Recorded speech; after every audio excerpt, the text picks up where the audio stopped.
Alhamdulillah, bisa ga dukkan alamu fitacciyar 'yan fim ɗin nan ta kudancin Najeriya Nollywood mai suna Tonte Dike na gab da musulunta.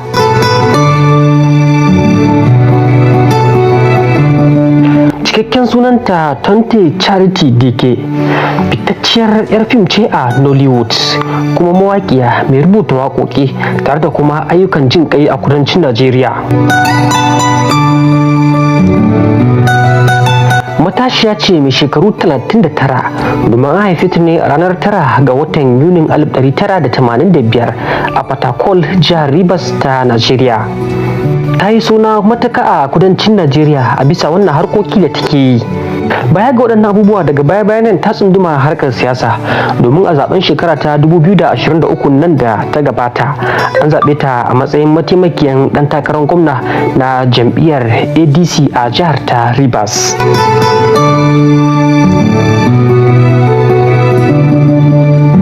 Kwatsam a makon nan sai aka ga ta yi wani wallafa da ya sa mutane suka yi ta magana a kai.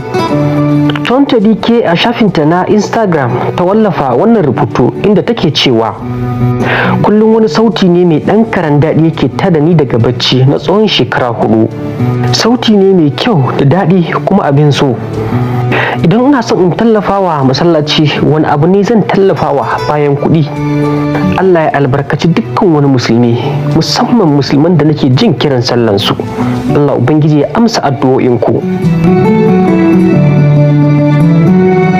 Sautin da Tonte Dike take magana dai a kai shine sautin kiran sallah da yake tare ita a bacci. A sashen tsokaci na wannan wallafa, Tonte Dike ta sake cewa, ina jin abin sosai a jikina. Yanzu babban burina shine na fahimci ya addinin musulunci yake. Sadaukarwar musulmi daga karfan niyyarsu abu ne wanda ya kamata kowa ya koyi da shi. Tuni dai aka cika sashen tsokacinta da sharhi inda musulmai daga ciki ke ta kiranta da cewa ya kamata ta zo zuwa ga addinin musulunci. Umar M. Sharif da Hadiza Gabon su ma sun farin ciki da wannan wallafa nata domin gashi nan sun sanya alaman zuciya a sashen tsokaci na wannan wallafa da ta yi.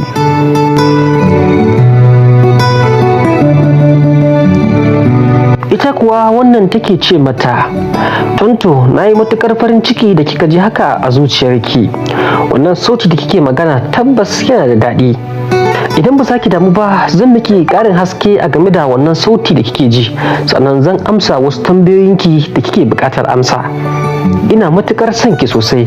Game da tallafawa masallatayya kuwa, za ki iya tona musu bohol ko kuma ki tona musu rijiyoyi. Tonte Dike ta bata amsa da cewa zan tuntuɓe ki, gaskiya ina son na koya.